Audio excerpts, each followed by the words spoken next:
รับฟังข่าวต้นชั่วโมง 16 นาฬิกากับพฤทธิ์แก้วพิบูลครับ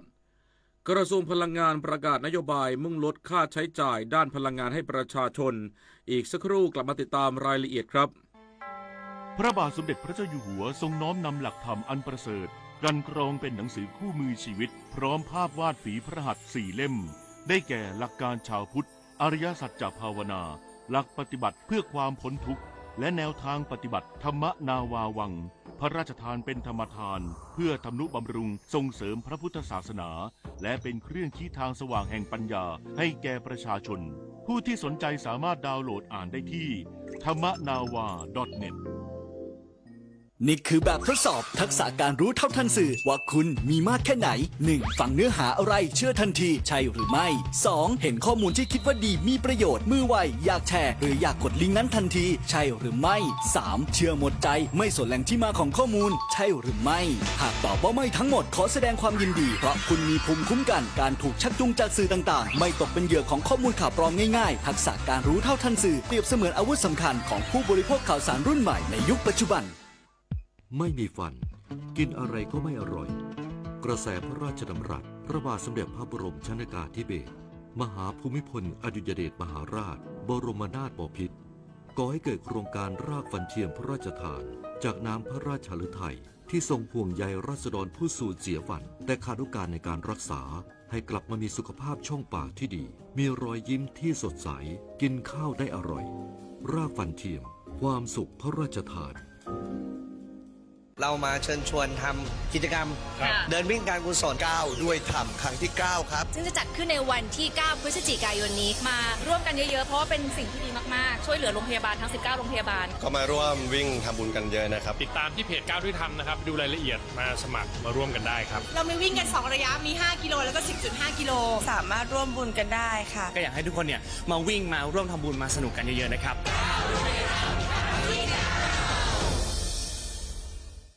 กระทรวงพลังงานประกาศนโยบายมุ่งลดค่าใช้จ่ายด้านพลังงานให้ประชาชนกระตุ้นเศรษฐกิจและการจ้างงานควบคู่มาตรการผลักดันพลังงานสะอาดเป็นมิตรต่อสิ่งแวดล้อมนายอัธพล ฤพิบูลรัฐมนตรีว่าการกระทรวงพลังงานเปิดเผยถึงนโยบายการลดภาระค่าใช้จ่ายด้านพลังงานให้ประชาชนว่ากระทรวงพลังงานให้ความสำคัญเป็นลำดับแรกได้ประกาศตรึงค่าก๊าซหุงต้มและลดราคาน้ำมันดีเซลไปแล้วเมื่อสัปดาห์ที่ผ่านมาพร้อมราคาไม่เกิน32 บาทต่อลิตรตลอด4 เดือนของรัฐบาลรวมถึงราคาน้ำมันเบนซินหากราคาตลาดโลกลดลงจัดปรับลดราคาทั้งน้ำมันและ LPG รวมไปถึงค่าไฟฟ้าในประเทศลงด้วยนอกจากนี้ยังมีมาตรการกระตุ้นเศรษฐกิจของประเทศกว่า700,000 ล้านบาทเพื่อให้เกิดการจ้างงาน 16,000 อัตราลดการปล่อยก๊าซคาร์บอนไดออกไซด์กว่า10 ล้านตันต่อปีผ่านโครงการโซล่าภาคประชาชนโครงการโซล่าสูบน้ำเพื่อการเกษตรครอบคลุมพื้นที่กว่า700,000 ไร่ทั่วประเทศผลิตไฟฟ้าจากพลังงานทดแทนโครงการโซล่าฟาร์มชุมชนจะสามารถประกาศรับซื้อไฟฟ้าได้ภายในเดือนพฤศจิกายนนี้ส่วนเป้าหมายการลดหย่อนภาษีสำหรับผู้ติดตั้งโซลาร์เซลล์คาดว่าจะมีผู้เข้าร่วม 90,000 ครัวเรือนรวมถึงเร่งอนุมัติการผลิตไฟฟ้าจากโซล่าร์ลอยน้ำในเขื่อนภูมิพลเขื่อนวชิราลงกรณ์และเขื่อนศรีนครินทร์การพัฒนาโครงสร้างพื้นฐานระบบพลังงานรองรับภาคอุตสาหกรรมพร้อมเร่งจัดทำแผนพัฒนากำลังการผลิตไฟฟ้าหรือแผน PDP ที่จะมีการทบทวนรายละเอียดให้ผลิตไฟฟ้าตอบโจทย์กับเป้าหมาย Net Zero ภายในปี 2050 ผ่านการเพิ่มสัดส่วนพลังงานสะอาดในการผลิตไฟฟ้าให้มากขึ้นนพศร แก้วคำรายงานผู้บัญชาการตำรวจแห่งชาติเปิดเผยความคืบหน้าคดีปล้นร้านทองที่อำเภอสุไหงโกลกจังหวัดนราธิวาสสืบทราบตัวบุคคลได้พอสมควรแล้วย้ำจะเร่งรัดดำเนินการสืบสวนติดตามจับกุมและตามทรัพย์กลับมาให้ได้โดยเร็วที่สุดพลตำรวจเอกกิตรัตน์ พันเพชรผู้บัญชาการตำรวจแห่งชาติกล่าวถึงความคืบหน้าคดีปล้นร้านทองที่อำเภอสุไหงโกลกจังหวัดนราธิวาสว่าได้ประชุมร่วมกันหลายฝ่ายเนื่องจากเหตุการณ์ดังกล่าวเป็นการกระทำที่อุกอาจและพื้นที่มีความเฉพาะของการก่อเหตุขณะนี้มีผลจากการสืบทราบตัวบุคคลได้พอสมควรแล้วอยู่ระหว่างการติดตามทรัพย์และติดตามบุคคลที่ก่อเหตุนอกจากนี้กลุ่มผู้ก่อเหตุยังมีความเชี่ยวชาญเฉพาะในการหลบหนีทำให้การดำเนินการของเจ้าหน้าที่มีความยากลำบากพอสมควรแต่ได้เร่งรัดดำเนินการสืบสวนติดตามจับกุมและตามทรัพย์กลับมาให้ได้โดยเร็วที่สุด รวมทั้งมีมาตรการป้องกันให้มีระบบและแผนป้องกันเมืองโดยร่วมกับฝ่ายความมั่นคงในพื้นที่มากขึ้นซึ่งได้มอบหมายพลตำรวจเอกสำราญนวลมารองผู้บัญชาการตำรวจแห่งชาติรับผิดชอบงานด้านความมั่นคงทบทวนมาตรการต่างๆรวมทั้งกำหนดวิธีการปฏิบัติด้านความมั่นคงและดูแลคดีปล้นร้านทองเพิ่มเติมก่อนจะนำข้อมูลทั้งหมดมาพิจารณากำหนดวิธีการและยุทธวิธีเพิ่มเติมทั้งนี้ยืนยันว่าการปฏิบัติจึงต้องมีความรอบคอบและใช้ยุทธวิธีที่แตกต่างจากพื้นที่ทั่วไปเพื่อไม่ให้เจ้าหน้าที่ได้รับอันตรายในการปฏิบัติงานธนพร ปรุณฤทธิ์รายงานกองทัพเรือเร่งเคลื่อนย้ายเครื่องบินตรวจการที่ขัดข้องและลงจอดฉุกเฉินกีดขวางรันเวย์ที่ท่าอากาศยานนานาชาติภูเก็ตเพื่อลดผลกระทบต่อประชาชนพลเรือตรีปารัตน์รัตนชัยพันธ์โฆษกกองทัพเรือเปิดเผยถึงกรณีเกิดอุบัติเหตุเครื่องบินลาดตระเวนลงจอดฉุกเฉินขวางรันเวย์ที่ท่าอากาศยานนานาชาติภูเก็ตแม้จะไม่มีผู้ได้รับบาดเจ็บแต่ทำให้เครื่องบินจากสายการบินพาณิชย์ไม่สามารถลงจอดที่สนามบินภูเก็ตได้เบื้องต้นทราบว่าเป็นเครื่องบินตรวจการแบบที่1 Cessna O2 หรือ T337 ของกองทัพเรือมีปัญหาระบบล้อกลางไม่สมบูรณ์ซึ่งขณะนี้ได้เร่งให้เจ้าหน้าที่ที่เกี่ยวข้องเข้าไปเคลื่อนย้ายให้พ้นการกีดขวางรันเวย์อย่างเร่งด่วนเพื่อลดผลกระทบต่อประชาชนและขณะนี้มีรายงานว่าสนามบินภูเก็ตได้เปิดให้บริการตามปกติแล้วทั้งนี้เครื่องบิน T337 ลำดังกล่าวเป็นเครื่องบินตรวจการชี้เป้าแบบที่1มีหน้าที่ปฏิบัติภารกิจในการลาดตระเวนทางทะเลเพื่อรักษาผลประโยชน์ทางทะเลทั้งป้องกันการลักลอบลำเลียงยาเสพติดเข้ามาทางทะเลหรือป้องกันระวังการลักลอบนำสิ่งผิดกฎหมายเข้ามาในประเทศไทยประจำการมาแล้ว42ปีปริญญวิทย์เปี่ยมสมบูรณ์รายงานจบข่าวพฤษแก้วพิบูลอ่านรับฟังข่าวต้นชั่วโมงครั้งต่อไปเวลา 17 นาฬิกาติดตามข่าวที่นำเสนอไปแล้วได้ที่ www.thainews.prd.go.th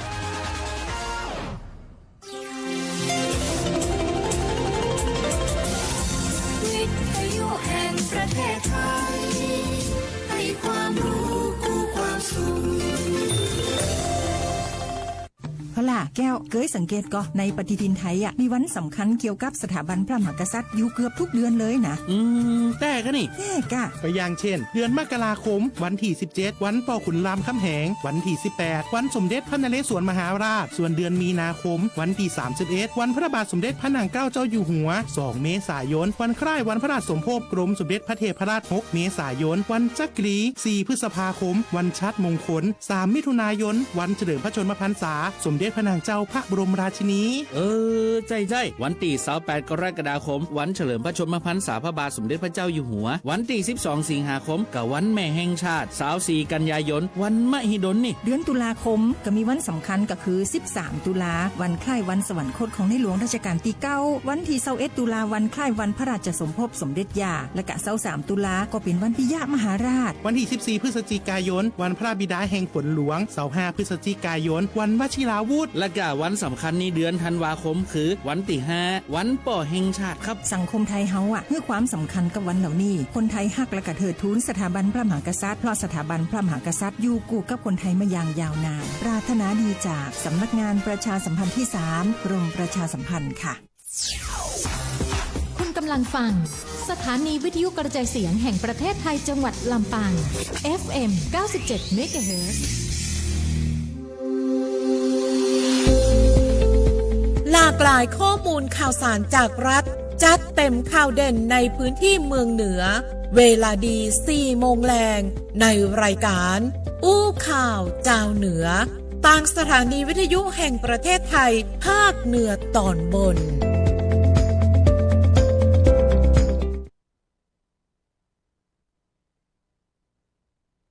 ตอนครับคุณผู้ฟังคุณผู้ชมเจ้าเข้าสู่ในช่วงของอู้ข่าวเจ้าเหนือวันนี้อยู่กับทีมงานสวทลำปาง FM 97 เมกะเฮิรตซ์เจ้าพร้อมกับหน่วยงานอื่นสถานีอื่นแห่มตีห่วมภาพสัญญาณในวันนี้เจ้า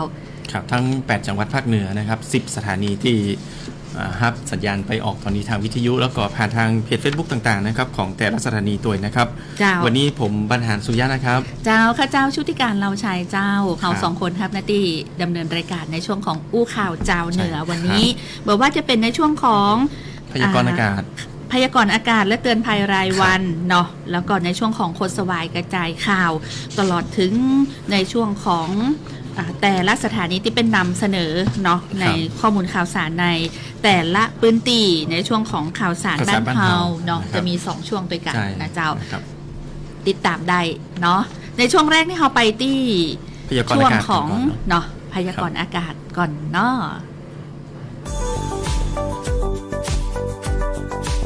อู้ข่าวเจ้าเหนือช่วงพยากรณ์อากาศและเตือนภัยรายวันโดยสวท.เพื่อการเรียนรู้และเตือนภัยภาคเหนือ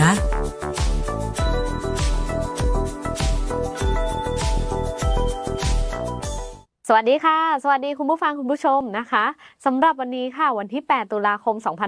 2568โดยรวมบริเวณภาคเหนือมีฝนฟ้าคะนอง40%ของพื้นที่ค่ะและมีฝนตกหนักเป็นบางแห่งส่วนมากจะอยู่ที่บริเวณจังหวัดแม่ฮ่องสอนจังหวัดเชียงใหม่จังหวัดลำพูนจังหวัดตากจังหวัดพิษณุโลกจังหวัดพิจิตรและจังหวัดเพชรบูรณ์ค่ะ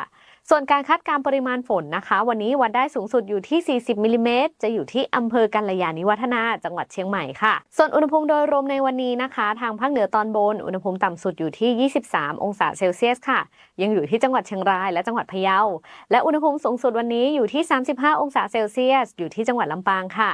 ส่วนทางภาคเหนือตอนล่างนะคะวันนี้อุณหภูมิต่ำสุดอยู่ที่24องศาเซลเซียสจะอยู่ที่จังหวัดตากและจังหวัดกำแพงเพชรและอุณหภูมิสูงสุดนะคะอยู่ที่35องศาเซลเซียสเช่นกันเลยค่ะจะอยู่ที่จังหวัดอุตรดิตถ์จังหวัดกำแพงเพชรและจังหวัดสุโขทัยอย่างไรก็ตามนะคะยังคงขอให้ทุกคนติดตามข่าวพยากรณ์อากาศและประกาศจากกรมอุตุนิยมวิทยาอย่างใกล้ชิดค่ะรวมถึงหน่วยงานราชการที่เกี่ยวข้องไว้ด้วยนะคะเพื่อจะได้เตรียมความพร้อมในการรับมือกับสาธารณภัยต่างๆที่อาจจะเกิดขึ้นได้ค่ะซึ่งสามารถติดตามพยากรณ์อากาศได้จากทางเว็บไซต์กรมอุตุนิยมวิทยาหรือสายด่วนกรมอุตุ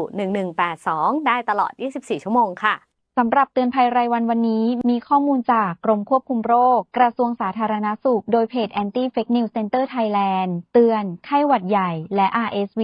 ระบาดหนักช่วงหน้าฝนซึ่งทั้ง2โรคนี้เป็นโรคติดต่อระบบทางเดินหายใจที่มักระบาดในช่วงหน้าฝนหากไม่ป้องกันให้เหมาะสมอาจเกิดการแพร่ระบาดในกลุ่มได้ง่ายโดยเฉพาะในโรงเรียนศูนย์เด็กเล็กและสถานที่ชุมชนแม้ทั้ง2โรคจะมีอาการใกล้เคียงกันแต่สามารถสังเกตอาการได้ดังนี้โดยผู้ป่วยไข้หวัดใหญ่มักมีไข้สูงเฉียบพลันหนาวสั่นปวดเมื่อยตามตัวปวดศีรษะร่วมกับอาการไอแห้งและเจ็บคอส่วนผู้ป่วย RSV มักเริ่มจากมีไข้ไอ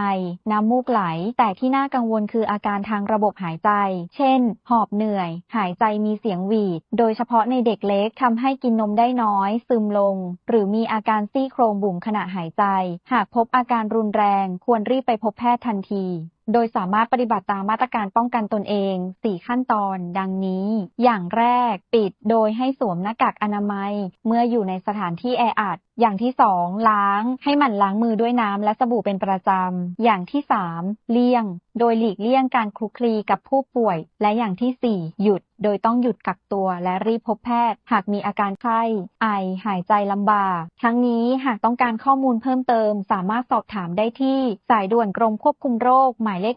1442ได้ตลอด24ชั่วโมงค่ะสวัสดีค่ะ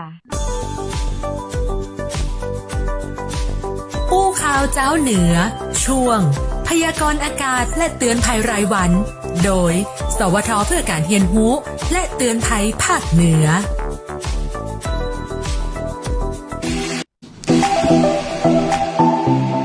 อู้ข่าวเจ้าเหนือช่วงคดสวายกระจายข่าว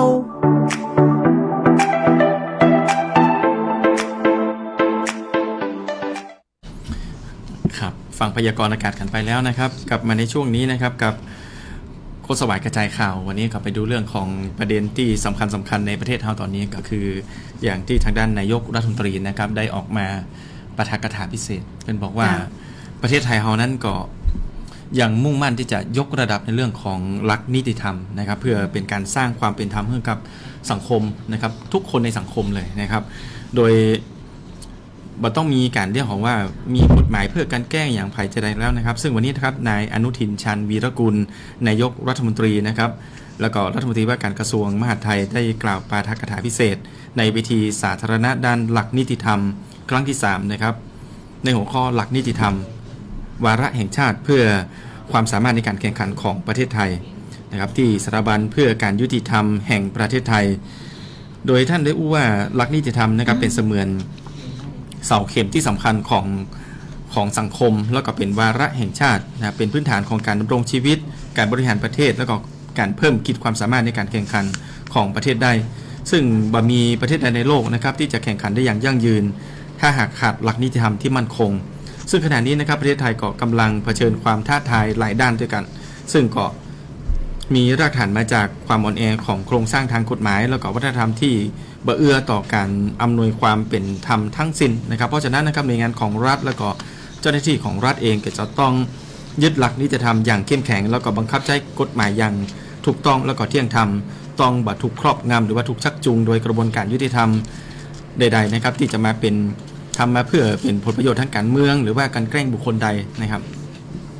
ซึ่งก็การดำเนินงานของหน่วยงานของรัฐเนี่ยนะครับจะต้อง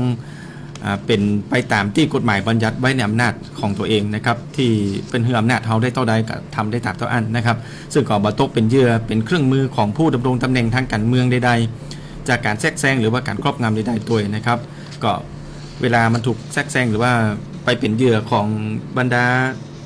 ในเกมของการเมืองต่างๆเนี่ยอาจจะนำไปสู่การแกล้งไปกดดันไปข่มขู่คนอื่นนะครับดังนั้นนะครับจะต้องหันความสำคัญแล้วก็ให้ความสำคัญต่อการรักษาหลักนิติธรรมอย่างเคร่งครัดด้วยนะครับ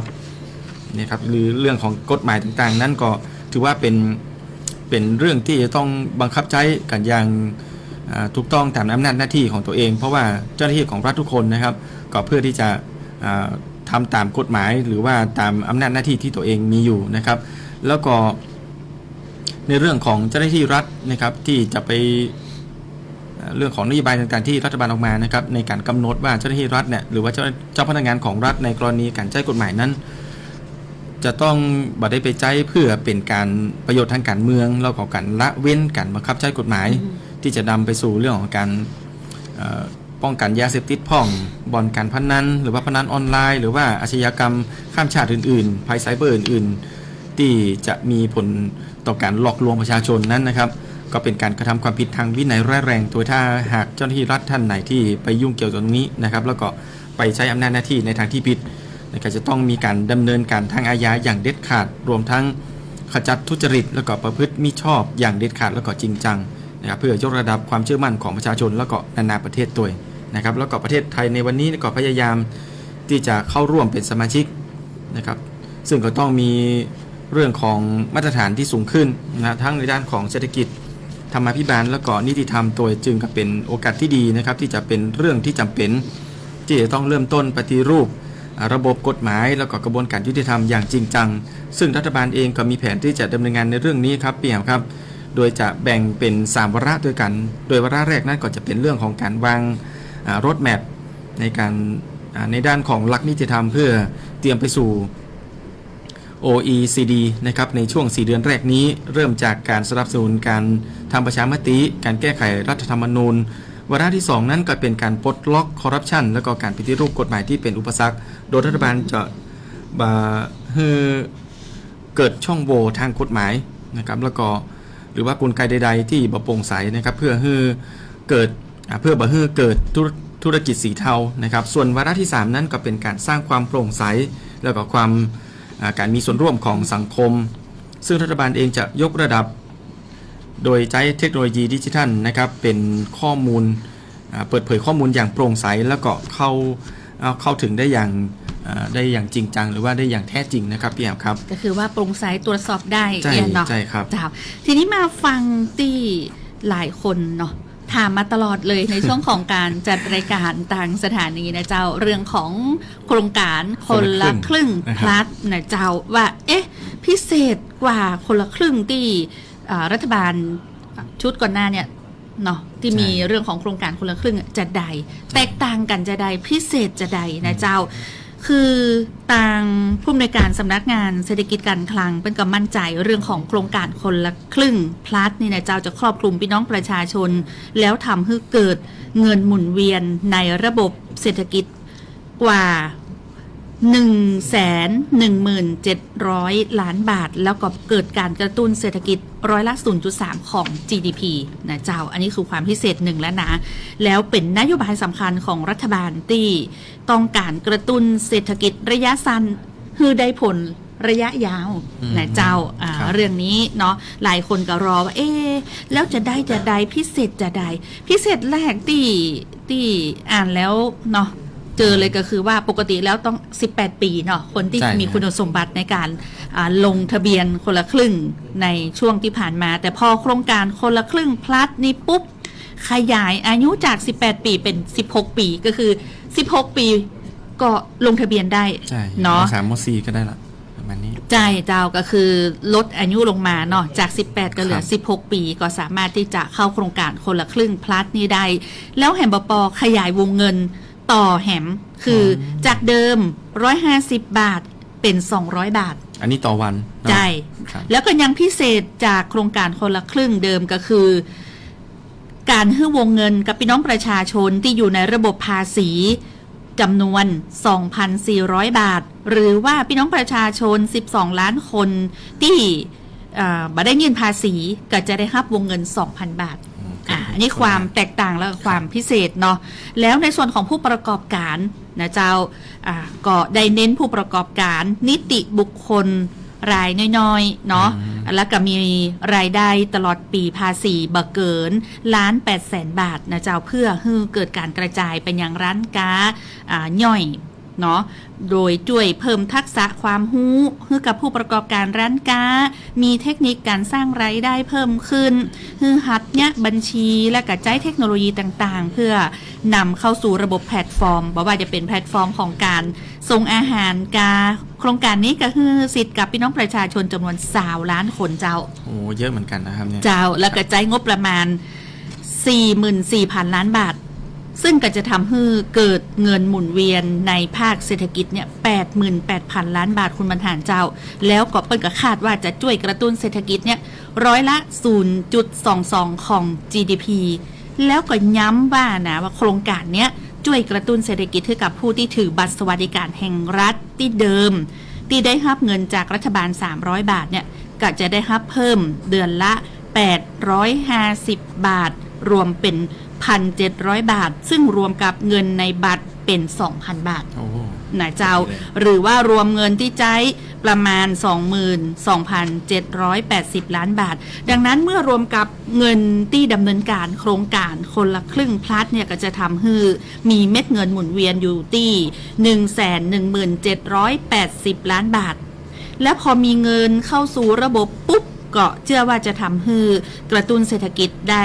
ร้อยละ 0.3 ของ GDP เจ้าสำหรับพี่น้องประชาชนกัดท้ามาตลอดเจ้าคุณบรรหารเจ้าแล้วจะเปิด จะเปิดที่ลงทะเบียนเมื่อใดน้องแอลอีนะฟังรายการนี้มีคำตอบสำหรับประชาชนสามารถลงทะเบียนผ่านแอปพลิเคชันเป่าตังนะเจ้าในช่วงวันที่20ถึง26 ตุลาคมที่จะถึงนี้เจ้าในช่วงเวลาที่ลงทะเบียนคือตั้งแต่6 โมงเจ้าจนถึง4 ทุ่มของทุกวันวันที่20ถึง26 ตุลาคมนี้พี่น้องประชาชนสามารถลงทะเบียนใช้สิทธิ์คนละครึ่งพลัดได้เลยนะเจ้าจนกว่าจะครบสิทธิ์นะถ้าสมมุติว่าที่เราเคยมีอยู่แล้วนี่คือได้สิทธิ์ไปเลยแค่เข้าไปยืนยันตัวตนนะเจ้าหากเนี่ยอย่างที่คุณบรรหารว่าถ้าเกิดเคยเป็นผู้ที่ใช้สิทธิ์แอปเป่ามาแล้วอย่างแอปเป่าตังก็จะได้รับกรรมยืนยันทันทีเนาะไม่ต้องกังวลแต่ส่วนคนที่บ่เคยใช้สิทธิ์แอปเป่าตังก็จะได้รับคำตอบมาเกิน3 วันนะในการลงทะเบียนนะเจ้าเพราะฉะนั้นช่วงเวลาที่เปิดที่ลงทะเบียนคือวันที่20ถึง26 ตุลาคมนี้เนอะคุณผู้ฟังแฟนรายการเตรียมตัวกันให้ดีนะครับบางคนกระวนกระวายใจว่าจะได้บันได้เนาะแล้วก็คนที่มีอยู่แล้วมันจะเป็นออโตเมติกอยู่แล้วนะไม่ต้องกังวลแค่ไปอัปเดตแอปให้เป็นปัจจุบันเห็นก็พอละถึงเวลาเขาก็มันก็จะได้ใจตามนั้นนะครับไม่ต้องกลัวระบบล่มแม่นก็ไม่กันยืนยันนะว่า3 วันเนี่ยได้รับคำตอบเพราะว่าอยู่ที่ความหนาแน่นของระบบว่าวันนั้นเนี่ยมีคนเข้าไปลงทะเบียนนักก่อยเจ้าเนาะก็ใจเย็นๆถ้าเขาเข้าไปแล้วก็ตึงได้เนาะส่วนใหญ่วันแรกผมจะมาลงเจ้านะเพราะว่าคนเข้าไปนักเข้าไปนักปล่อยเขาก่อนจะได้ตึงได้ละนะจ้าอันนี้ก็เป็นในช่วงของค คดสวายกระจายข่าวเจ้าใบขับขี่ออนไลน์เนี่ยง่ายตันอกตันใจบ่ต้องไปขนส่งบ่ต้องไปอบรมบ่ต้องสอบกาถ่ายรูปโอนจ่ายจบโอ้จับโปะข่าวปลอมดีหนาติหูตันบ่หลงเจือบ่กดไลค์กดแชร์แม่นก็เพียนแสงล่าสุดยอดเพียนเทพีสีม้อยคนงามตีบ่สะเลกสลามไปเจือเขาแต่ละมือแต่ละเดเพจปลอมโมนี่นะลูกเล่นมันแผลวๆเวลาปะข่าวแบบเดียวกันเนี่ยก็ต้องเช็คแล้วเช็คแหมเลือกอันติมีแหล่งอ้างอิงติมาชัดเจนตรวจสอบได้น่าเชื่อถือบางเตือเนี่ยต้องพอแผว URL ปุ่นนะเพราะเขาจังปลอมแปลงเนี่ยคือค่ายกันสับปะตรวจสอบสอบไปสอบมาสุดท้ายอาจจะป้าว่าดันเป็นข่าวเก่าเหี่ยก็ได้หรือป้าการแจ้งเตือนจากเว็บไซต์อื่นว่าอันนี้เป็นข่าวปลอมและหมู่ข่าวปลอมเนี่ยก็จังสะกดคำพิษด้วยนะบ้านก็ไปเอาหูภาพจากข่าวเก่ามาใจเพื่อเพิ่มความน่าเชื่อถือปะจะอีต้องตั้งสติให้ดีและทำความเข้าใจหูเต่าตันสังเกตข่าวปลอมหมู่ติลึกจังเผยแพร่แต่ข่าวปลอมบดีล่อเล่นกับระบบเนอมีสิทธิ์ติดคุกนะปรารถนาดีจากสำนักงานประชาสัมพันธ์ที่ 3 กรมประชาสัมพันธ์คุณเทกี้เดี๋ยวช่วยจอดข้างหน้าให้แสงล่าแวะซื้อของไปฝากคุณชายกบแป๊บหนึ่งได้ไหมคะได้ครับผมจอดแป๊บเดียวไม่ต้องดับเครื่องก็ได้มั้งครับกลับขึ้นมาก็จะได้นั่งสบายๆแอร์เย็นฉ่ำๆรอเลยไม่ได้แสงล่าจะใครซี่อย่าหาทำเชียวนะคะต้องดับเครื่องก่อนค่ะเจ้าฝุ่น PM 2.5 เนี่ยที่ทำให้เราสุขภาพแย่ทุกวันนี้ก็เพราะนี่ไงคะหนึ่งในสาเหตุสำคัญก็มาจากท่อไอเสียของรถยนต์ที่สัญจรไปมาบนท้องถนนนี่แหละค่ะรับทราบครับผมเช็ครถลดฝุ่นไม่ปรับแต่งเครื่องยนต์เพิ่มเติมไม่บรรทุกน้ำหนักเกินพิกัดลดการใช้รถยนต์ส่วนตัวหันมาใช้ขนส่งสาธารณะแทนทางเดียวกันไปด้วยกันนุกหนานโอ้ my god ทำถึงมากค่ะปรับพฤติกรรมการใช้รถช่วยลดฝุ่น PM 2.5 สร้างอากาศดีเพื่อเราทุกคนปรารถนาดีจากสำนักงานประชาสัมพันธ์ที่ 3 กรมประชาสัมพันธ์ Thank you คุณเทกี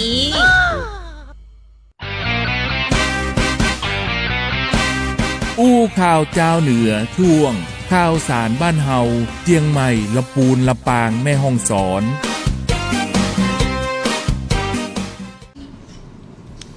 ครับกลับเข้ามาสู่ในช่วงของ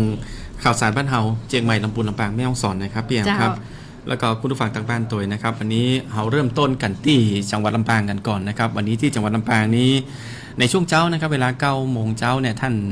รองผู้ว่าราชการจังหวัดลำปางนะครับนายพัชรศรีมาเสถียรเนี่ยท่านได้เดินทางลงพื้นที่ไปที่ทางด้านที่สถาบันโฆษบาลแห่งชาตินะครับไปพร้อมกับทางด้านคณะกรรมการตรวจสุขภาพช้างสำคัญเพื่อดำเนินการตรวจสุขภาพช้างสำคัญที่สถาบันโฆษบาลแห่งชาติในพระอุปถัมภ์หรือว่าที่เราฮ้องกันสั้นๆว่าศูนย์อนุรักษ์ช้างไทยที่ตำบลเวียงตาลอำเภอห้างฉัตรจังหวัดลำปางครับซึ่งในการลงพื้นที่ในครั้งนี้นะครับในการตรวจสุขภาพช้างสำคัญในครั้งนี้เปิ้นทำเพื่อที่จะเป็นการเฝ้าระวังสุขภาพของช้างที่เป็นช้างสำคัญคือมีความแข็งแรงนะครับแล้วก็สมบูรณ์แล้วก็ได้รับขออภัยนะครับแล้วก็ได้รับการดูแลอย่างถูกต้องตามหลักสัตวแพทย์แล้วก็ตลอดจนเป็นการติดตามผลการดำเนินงานของทางด้านสถาบันโฆษบาลแห่งชาติซึ่งก็มีบทบาทสำคัญในการอนุรักษ์ดูแลแล้วก็พัฒนาช้างไทยให้คงอยู่คู่กับสังคมไทยอย่างยั่งยืนซึ่งจังหวัดลำปางอย่างที่เราฮู้กันดีอยู่แล้วก็คือในฐานะที่เป็นต้นแบบในด้านของการอนุรักษ์ช้างไทยก็ยังคงให้ความสำคัญกับการดูแลสุขภาพช้างอย่างต่อเนื่องครับเพื่อเป็นการสืบสานเจตนารมณ์ในการอนุรักษ์สัตว์คู่บ้านคู่เมืองของชาติไทยเฮาให้ดำรงอยู่สืบไปในอนาคตต่อไปนะครับครับแล้วก็มีช้างอยู่ในพื้นที่ของจังหวัดลำปางนี่นักนะครับอย่างที่สถาบันโฆษบาลแห่งชาติเนี่ยเพื่อก็จะมีช้างเป็นคำว่าช้างที่อยู่ในพื้นที่เดิมๆนี่ก็มีแล้วก็จะมีช้างที่มารักษาตัวที่โรงพยาบาลช้างแหมนะครับก็คือช้างจากทุกที่ทุกสารทิศนะครับที่เข้ามาอยู่ในการอนุบาลของทางด้านโรงพยาบาลช้างนะครับดูแลเรื่องของโรคภัยไข้เจ็บต่างๆนะครับที่เรารู้จักกันล่าสุดก็คือไพรศักดิ์สุรินทร์นะครับที่ได้รับกลับคืนมาแล้วก็ฮักษาที่นี่เหมือนกันก็กลายเป็นว่าตอนนี้ถ้าใครติดตามทางเพจของทางด้านศูนย์อนุรักษ์ช้างไทยก็จะได้หันว่าเปิ้ลจะมีการไล่สดตึงวันให้ดูว่าช้างแต่ละตัวเนี่ยช้างสำคัญหรือว่าช้างที่เป็นดาราของเปิ้ลเลยนะครับจะใช้ชีวิตกันปกติจะได้ไปกินหญ้าที่ท่านที่นี่จะได้คนดูนัก ครับแล้วมีส่วนใหญ่เป็นว่าเป็นน้องๆหนูๆที่เข้าไปดูกันแล้วกับบรรดาต่างชาติหรือว่านักท่องเที่ยวที่เปิ้นเคยมาแอวประเทศไทยเฮาแล้วก็กลับไปแล้วเปิ้นก็บ่ลืมศูนย์อนุรักษ์ช้างไทยเพื่อก็เข้ามาดูผ่านช่องทาง Facebook ของทางด้านสถาบันโฆษบาลแห่งชาติแห่งนี้ตัวนะครับก็เป็นสิ่งหนึ่งที่เป็นชื่อเสียงของประเทศไทยเฮาได้เหมือนกันเรื่องของการดูแลช้างครับพี่แอวครับเจ้าแล้วก็ศูนย์อนุรักษ์ช้างไทยอำเภอห้างฉัตรจังหวัดลำปางเฮาเนี่ยก็ได้รับรางวัลนะในส่วนของการท่องเที่ยวเจิงถ้าเกิดคนที่ชอบเจิงธรรมชาติเนาะอนุรักษ์อย่างนี้นะเจ้าเนาะจากต่าง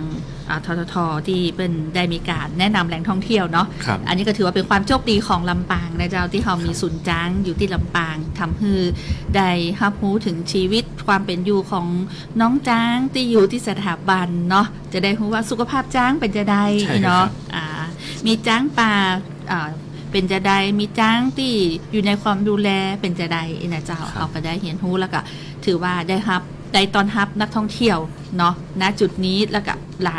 หลายคนก็ค่ายมาแอลก็ค่ายไปพอแล้วคือกำลังใจจ้างนะเจ้ามีงานสต๊กจ้างเนาะงานประจำปีเนาะประจำปีนะครับวันอนุรักษ์จ้างไทยวันจ้างไทยเนาะประมาณวันที่3พฤศจิกา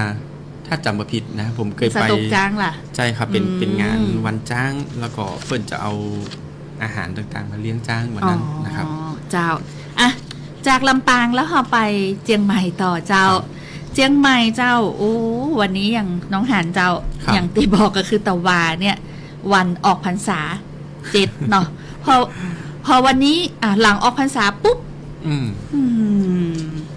หลายคนบอกว่าออกพรรษาละกะอีเนาะเข้าพรรษามา3เดือนนี่งดเหล้าเข้าพรรษาเพื่อคนที่บ้านเนาะแต่พอถึงเทศกาลออกพรรษา1วันเนี่ยก็จะมีการทำบุญที่หลายคนรู้จักกันคือตักบาตรเทโวโรหณะเนาะอย่างต่างเจียงใหม่ก็มีเจ้าต่างท่านรองผู้ว่าราชการจังหวัดเจียงใหม่เจ้าก็ได้นำพี่น้องประชาชนร่วมตักบาตรเทโวโรหณะเนื่องในวันออกพรรษาเพื่อความเป็นสิริมงคลเจ้าที่บริเวณขวงวัฒนธรรมมหาวิทยาลัยเจียงใหม่นะเจ้าซึ่งต่างด้านนายวีรพงษ์ฤทธิ์รอดรองผู้ว่าราชการจังหวัดเจียงใหม่พร้อมกับรองอธิการบดีมหาวิทยาลัยเจียงใหม่นะเจ้าก็ได้นำส่วนราชการบุคลากรทางการศึกษาพี่น้องประชาชนร่วมพิธีทำบุญตักบาตรข้าวสารอาหารแห้งถวายแด่พระสงฆ์และสามเณรเนื่องในวันออกพรรษาประจำปี 2568 ซึ่งต่างจังหวัดเจียงใหม่แล้วก็ต่างมหาวิทยาลัยเจียงใหม่เนี่ยก็ได้ร่วมกันจัดขึ้นเจ้าเพื่อสืบสานประเพณีวัฒนธรรมทางพระพุทธศาสนาแห่งบปเป็นการรำลึกถึงพุทธประวัติและความเป็นมาของวันออกพรรษาตัวนะเจ้าและมีพี่น้องประชาชนจำนวนนักเจ้าที่มาร่วมรอตักบาตรข้าวสารอาหารแห้งตั้งแต่เจ้าเลยเพื่อความเป็นสิริมงคลในวันออกพรรษาเนาะสำหรับประเพณีตักบาตรเทโวโรหณะอย่างที่บอกไปเฮาห้องกันสั้นๆเนาะบรรเทาเนาะตักบาตรเทโวตักบาตรเทโวเนาะติดปากคือจะอูกันสั้นๆนะเจ้าแล้วก็เป็นวันสินใหญ่ตัวเนาะตะวันนี่คือ15ค่ำเดือน11พระอินทร์ทรงนิมิตบันได3อย่างถวายนะได้เป็นตำนานเป็นความเชื่อเนาะบันไดทองบันไดแก้วมณีบันไดเงินนะแล้วก็หัวบันไดนี่จะปาดไปที่ยอดเขาพุ่นนะซีเนรุเจิงบันไดอยู่ประตูเมืองสังกะสะนครนะแล้วเวลาพระพุทธเจ้าเสด็จลงมาเนี่ยก็จะใช้บันไดแก้วมณีเนี่ยนะเจ้าแล้วก็เหล่ามหาพรหมก็จะล้มมาต่างบันไดเงินอีนะไปกันเลยห้องการเสด็จเตือนนั้นว่าเทโวโรหณะอันนี้คือความหมายใจเจ้ายังอยู่ที่เชียงใหม่ครับไปที่ฝางไปที่ฝางนี่คือเปิ่นจัดงานล่วงหน้าเนาะเพราะว่าอาจจะมีภารกิจอย่างต่างๆที่ในช่วงวันที่13เนี่ยอาจจะบัดสะดวกนะครับโดยที่อำเภอแม่อายจังหวัดเชียงใหม่นะครับก็มีการจัดกิจกรรมจิตอาสาพัฒนาปรับปรุงภูมิทัศน์เนื่องในโอกาสวันนวมินทร์มหาราช13 ตุลาคมนะครับโดยที่บริเวณลานกิจกรรมสำนักงานเทศบาลตำบลแม่อายอำเภอแม่อายจังหวัดเชียงใหม่นะครับทางด้านนางสริญญาคำพาแก้วนายอำเภอแม่อายนะครับในฐานะที่เป็นผู้อำนวยการศูนย์อำนวยการจิตอาสาพระราชทานอำเภอแม่อายจังหวัดเชียงใหม่ก็ได้เป็นประธานในการเปิดกิจกรรมในครั้งนี้ซึ่งก็ วันที่ 13 ตุลาคมนะครับของทุกปีถือว่าเป็นวันนวมินทรมหาราชนะครับเป็นวันคล้ายวันสวรรคตของพระบาทสมเด็จพระบรมชนกาธิเบศรมหาภูมิพลอดุลยเดชมหาราชบรมนาถบพิตรโดยการบำเพ็ญสาธารณประโยชน์ในครั้งนี้นะครับก็มีทั้งการทำความสะอาดสองข้างทางเก็บขยะจิตล้างทำความสะอาดถนนแล้วก็ทางเท้าต่างๆตั้งแต่เทศบาลตำบลแม่อายไปจนถึงวัดนิวาสสถานนะครับไปจนถึงแต่ละช่วงนะครับไปถึงบนถนนสายถนนภายในหมู่บ้านฮงเหนือนะครับแล้วก็ในการทำครั้งนี้นะครับเพื่อให้พื้นที่นั้นมีความสะอาดนะครับสวยงามสะอาดตานะครับเหมาะสมแก่การที่จะใช้ประโยชน์ของพี่น้องประชาชนแล้วก็ลดปัญหาอุปสรรคในการสัญจรผ่านบริเวณถนนเส้นนี้ตัวแล้วก็สร้างความปลอดภัยในการกับคนที่ใช้ทางเท้าต่างๆแล้วก็เป็นการฟื้นฟูแหล่งสาธารณภัยต่างๆที่ผ่านมานะครับโดยในวันนี้นะครับมีหัวหน้าส่วนราชการภายในงาน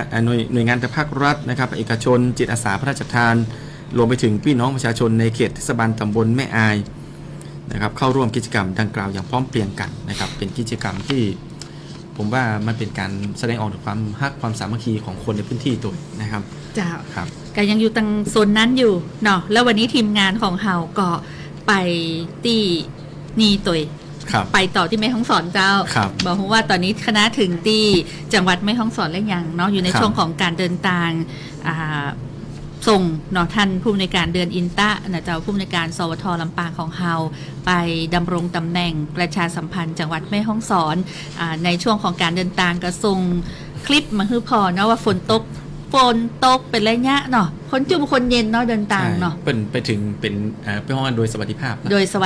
แล้วนะเจ้าหมดห่วงตีแม่ฮ่องสอนเจ้าททแม่ฮ่องสอนได้ผนึกกำลังพันธมิตรจัดกิจกรรมคาราวานขึ้นมาเจ้า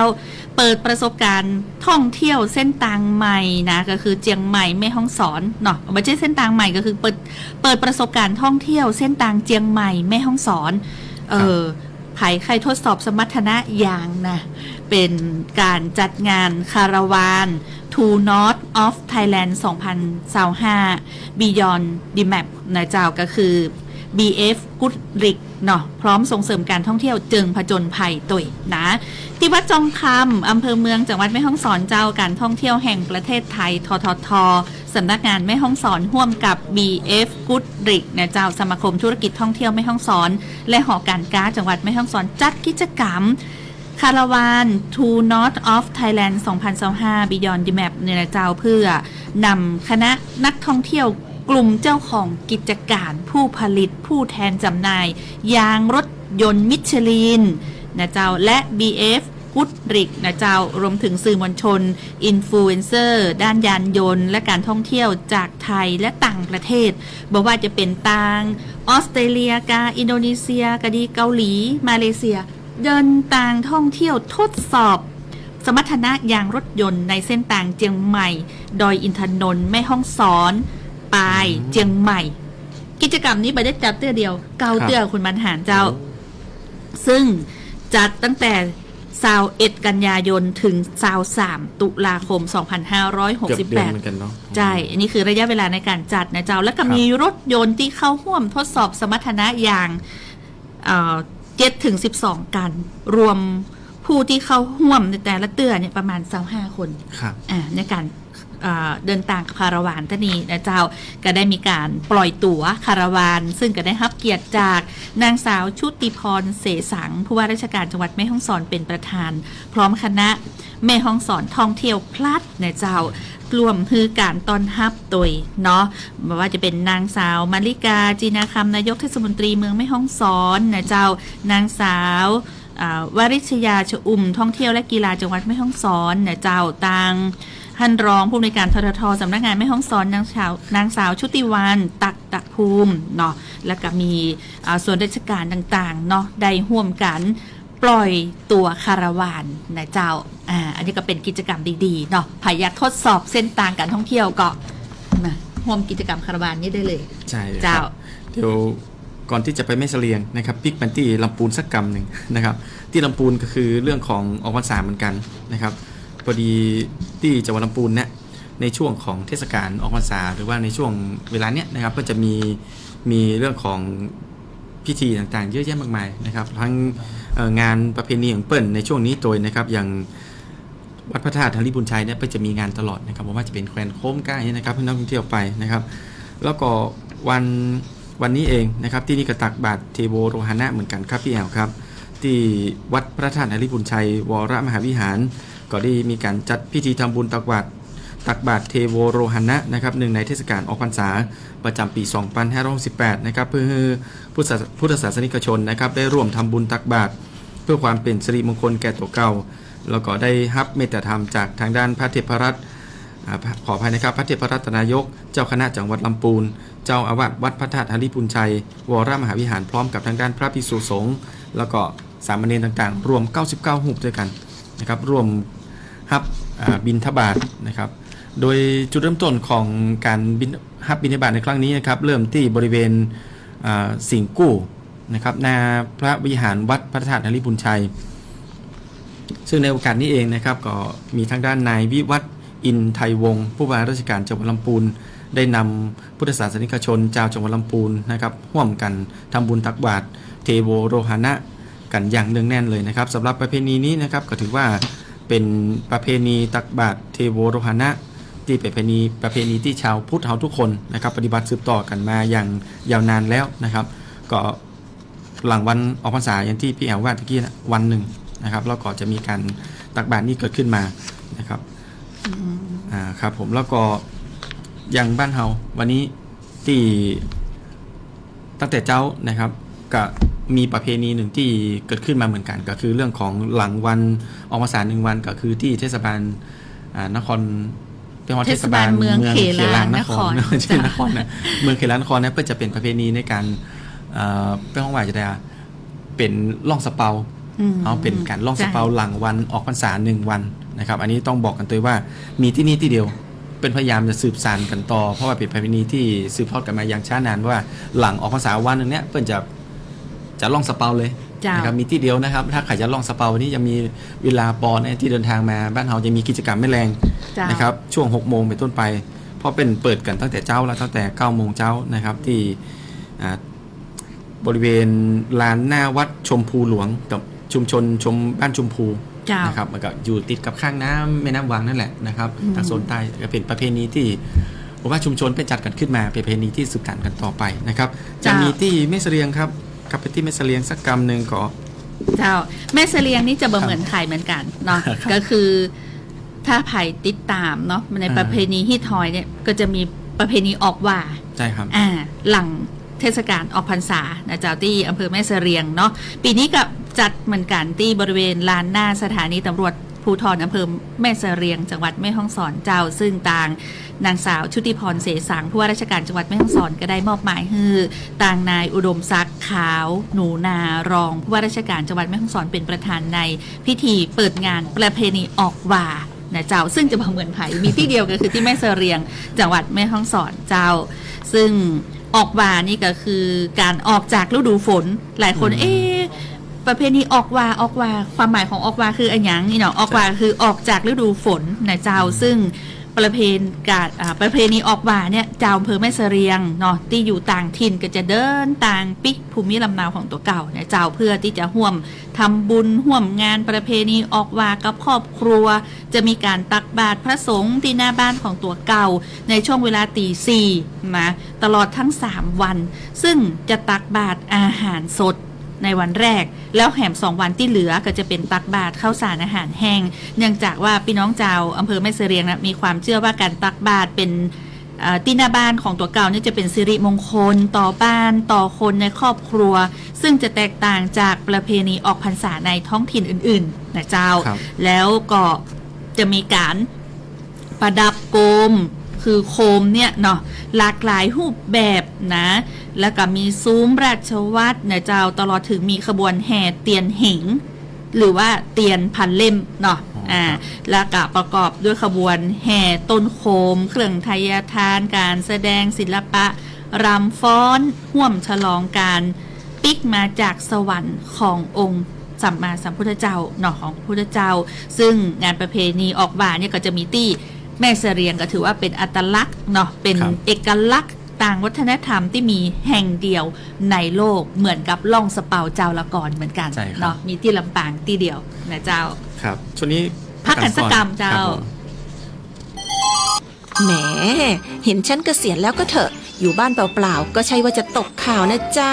ไม่คุยด้วยหรอกเสียเวลาวางสายไปใครโทรมาเหรอคะคุณแม่คะพวกมิจฉาชีพนะลูกอ้างว่าไปรษณีย์ส่งเอกสารมาที่บ้านเราหลายครั้งละแต่ไม่มีคนรับแล้วเอกสารก็ถูกตีกลับถามไปถามมาบอกว่าคุณแม่จะต้องโทรกลับไปหาเจ้าหน้าที่ตามเบอร์ที่เขาให้มาแถมบอกว่าให้รีบติดตั้งแอปอะไรก็ไม่รู้แล้วอัปเดตข้อมูลด้วยนะไม่งั้นจะตรวจสอบข้อมูลรับบำนาญให้ไม่ได้นี่ละมุกใหม่มิจฉาชีพสารพัดรูปแบบที่ใช้หลอกคนวัยเกษียณถ้าหลงเชื่อไปแอดไลน์กดลิงก์โหลดแอปตามมีหวังมานั่งปวดหัวปวดใจอีกแน่ก็คุณแม่ตามข่าวตลอดนี่นะว่ากรมบัญชีกลางเขาไม่มีนโยบายโทรไปหาผู้รับบำนาญหรือว่าคนในครอบครัวหรอกจ้าวัยเกษียณอย่างเราต้องรู้เท่าทันภัยออนไลน์ไม่เชื่อไม่รีบไม่โอนนะคะคุณพ่อคุณแม่ค่ะปรารถนาดีจากสำนักงานประชาสัมพันธ์ที่ 3 กรมประชาสัมพันธ์อู้ข่าวเจ้าเหนือช่วงข่าวสารบ้านเฮาเจียงไฮ้พะเยาแป่น่านครับอู้ข่าวเจ้าเหนือในช่วงของข่าวสารบ้านเฮาเจียงไฮ้พะเยาแป่น่านนะครับก็ไปเริ่มที่เจียงไฮ้กันก่อนเลยนะครับกับคงบะป้นเรื่องของประเพณีตักบาตรเทโวเนาะโดยชาวจังหวัดเจียงไฮ้เนี่ยนะครับโดยนำโดยทางด้านท่านผู้ว่าราชการจังหวัดเจียงไฮ้นายรัฐพลนราดิศรนะครับแล้วก็ได้นำพี่น้องพุทธศาสนิกชนชาวจังหวัดเชียงรายเนี่ยร่วมกันทำบุญตักบาตรเนื่องในวันออกพรรษาหรือว่าตักบาตรเทโวโรหณะนะครับบริเวณตั้งแต่เชิงบันไดวัดดอยงำเมืองไปจนถึงแยกศาลหลักเมืองนะครับศาลจังหวัดนะครับออกไปนะครับแยกศาลจังหวัดเชียงรายเนี่ยหลังเดิมนะครับที่ถนนทนาลัยเขตเทศบาลนครเชียงรายนะครับโดยมีทางด้านพี่น้องพุทธศาสนิกชนนะครับร่วมกันถวายข้าวสารอาหารแห้งกันเป็นจำนวนมากอย่างพร้อมเพรียงกันตัวนะครับเจ้ามาตี้พะเยาก็เหมือนกันนะเจ้าพุทธศาสนิกชนเจ้าพะเยาก็ร่วมตักบาตรเทโวคึกคักเนื่องในเทศกาลออกพรรษาเหมือนกันนะเจ้าเพื่อความเป็นสิริมงคลแก่ชีวิตเนาะซึ่งได้ร่วมกันทำบุญตักบาตรข้าวสารอาหารแห้งพระภิกษุสามเณรจำนวน108รูปโดยการที่บริเวณเจิงบันไดนาคต่างขึ้นโบราณสถานพระธาตุจอมทองวัดศรีคมคำพระอารามหลวงอำเภอเมืองจังหวัดพะเยาเจ้าซึ่งถือว่าเป็นหนึ่งในสถานที่จัดพิธีทำบุญตักบาตรเทโวโรหณะนะเจ้าอันนี้ก็มีพี่น้องประชาชนเจ้าจังหวัดพะเยานะเจ้าได้ร่วมทำบุญตักบาตรกันเป็นจำนวนนักเหมือนกันเจ้าจากพะเยาแล้วนะครับก็ไปที่จังหวัดแพร่นะครับจังหวัดแพร่ก็เหมือนกันครับเพราะว่าวันนี้ก็ถือว่าเป็นวันดีวันงามพี่น้องพุทธศาสนิกชนนะครับชาวไทยเฮาทุกคนก็จะมีการทำบุญตักบาตรกันนะครับที่จังหวัดแพร่ก็ทำกันที่วัดพระธาตุจ้อแฮพระอารามหลวงตำบลจ้อแฮอำเภอเมืองจังหวัดแพร่นะครับโดยได้มีทางด้านพุทธศาสนิกชนนะครับจังหวัดแพร่เนี่ยออกมาร่วมกันทำบุญตักบาตรตามประเพณีนะครับเนื่องในวันเทโวโรหณะประจำปี2518นะครับเพื่อน้อมรำลึกถึงองค์พระสมเด็จพระสัมมาสัมพุทธเจ้าในพุทธจริยวัตรที่งดงามแล้วก็แสดงถึงความกตัญญูกตเวทิตากตัญญูกตเวทิตาคุณนะครับถวายเป็นพุทธบูชานะครับอย่างเช่นเมื่อครั้งที่ในพุทธกาลนะครับที่หลังจากพระพุทธองค์ได้ตรัสรู้แล้วนะครับก็ได้เสด็จขึ้นไปบนสวรรค์ชั้นดาวดึงส์ไปเทศนาพระอภิธรรมโปรดพระโปรดพุทธมารดานั่นเองนะครับก็ถือว่าที่วัดพระธาตุจ้อแฮนี่ก็เป็นพระอารามหลวงประจำจังหวัดอยู่แล้วก็มีพุทธศาสนิกชนเดินทางไปร่วมกันทำบุญตักบาตรเทโวโรหณะกันเป็นจำนวนมากครับเจ้าไปที่จังหวัดน่านพุทธศาสนิกชนนะเจ้าพุทธศาสนิกชนเจ้าน่านก็ร่วมตักบาตรเทโวโรหณะเนื่องในวันออกพรรษาประจำปี2568เหมือนกันที่วัดจ้างกัมวรวิหารอำเภอเมืองจังหวัดน่านนะเจ้าซึ่งต่างจังหวัดน่านร่วมกับเทศบาลเมืองน่านและวัดพระธาตุจ้างกัมวรวิหารจัดงานประเพณีตักบาตรเทโวโรหณะประจำปี2568บริเวณผากองวัดพระธาตุจ้างกัมวรวิหารนะเจ้าซึ่งก็มีพุทธศาสนิกชนเจ้าน่านและก็นักท่องเที่ยวเนี่ยตั้งแถวนำข้าวสารอาหารแห้งมาร่วมตักบาตรนะเจ้าโดยได้มีการนิมนต์พระภิกษุสามเณรจำนวน129รูป มาฮับบิณฑบาตโดยเพื่อความเป็นสิริมงคลแก่ตัวเก่าและครอบครัวและก็ร่วมกันสืบสานวัฒนธรรมประเพณีอันดีงามนะเจ้าเพื่อส่งเสริมรักษาประเพณีการทำบุญตักบาตรเทโวโรหณะที่ปฏิบัติสืบทอดกันมาตั้งแต่โบราณฮือคงอยู่สืบไปเจ้าครับเดี๋ยวช่วงหน้าเดี๋ยวจะพาไปแอลที่อำเภอแม่เมาะจะฟินแค่ไหนเดี๋ยวพอติดตามกันในช่วงหน้าแล้วกันนะครับช่วงหน้าปากันในช่วงปาแอลเมืองเหนือครับอู้ข่าวเจ้าเหนือช่วงปาแอลเมืองเหนือ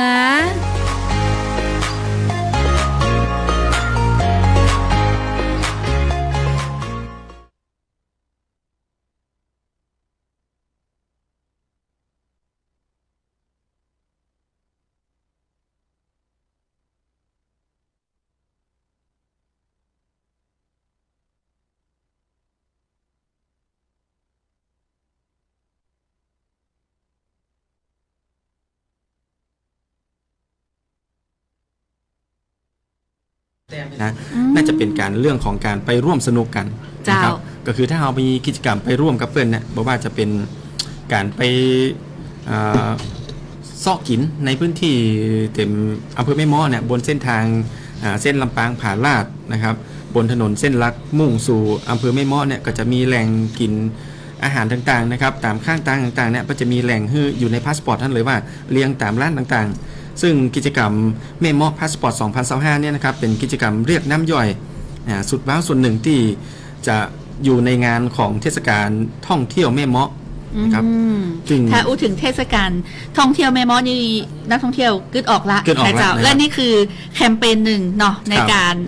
จัดกิจกรรมท่องเที่ยวในพื้นที่จังหวัดลำปางของเราคือแม่เมาะพาสปอร์ตอร่อยฟินกินล่าแต้มเนาะ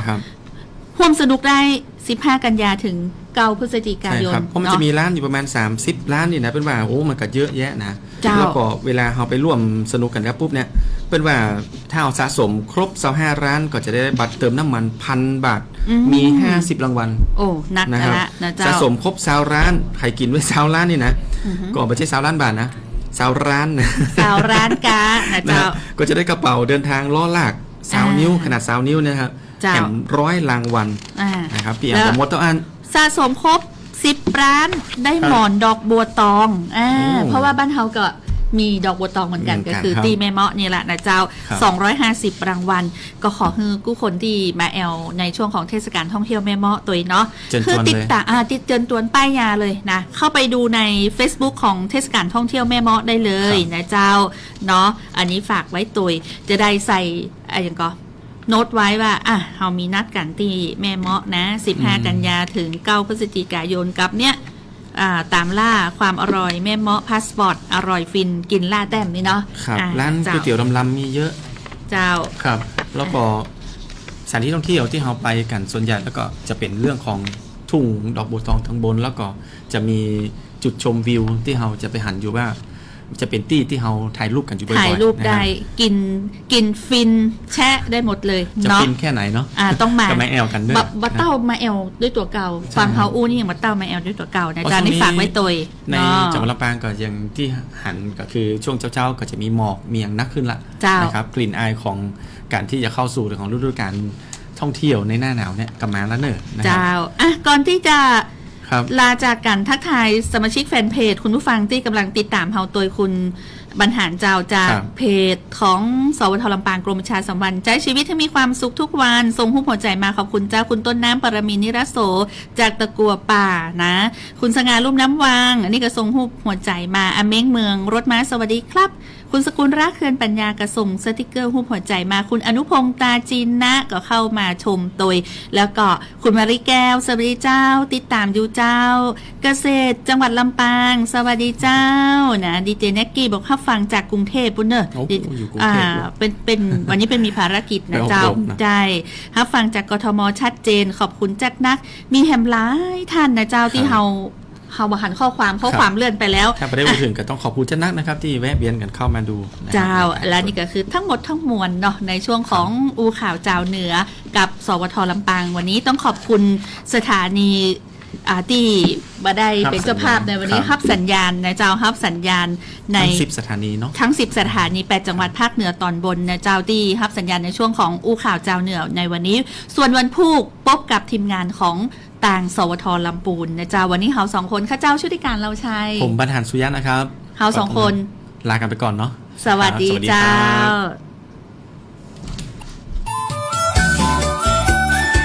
ติดตามรับฟังรายการอู้ข่าวเจ้าเหนือได้ทุกวันจันทร์ถึงวันศุกร์เวลาดี 4 โมงแรงทางสวทลำปาง FM 97 เมกะเฮิรตซ์สวทลำพูน FM 95 เมกะเฮิรตซ์สวทพะเยา FM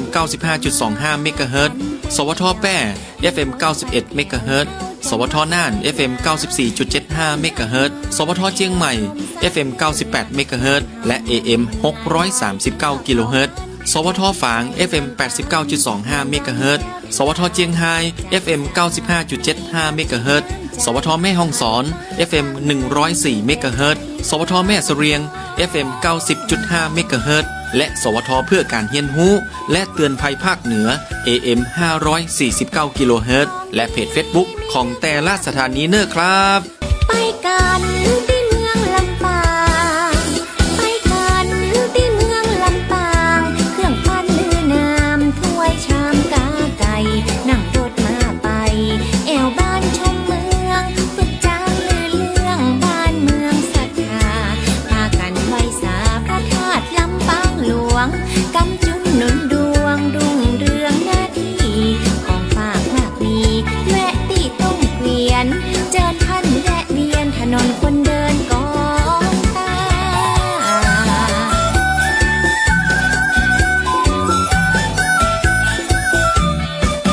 ไปแอวที่เมืองละปูนไปแอวที่เมืองละปูนเมืองแห่งนักบุญครูบาศรีวิชัยและไปสาวัยวัดจามเทวีเอกสัตรีผู้คนศรัทธาพระรอดนานาเป็นที่เรื่องลือปกปักษามีโจกมีใจกระเทียมลำใหญ่คนผลิตมากมีเมืองถิ่นดินดีประเพณีงดงาม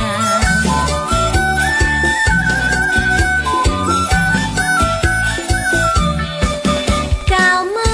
ตั้งมดตั้งมวลกล่าวมาตั้งมดตั้งมวลเป็นเพียงบางส่วนนำมาบอกเล่า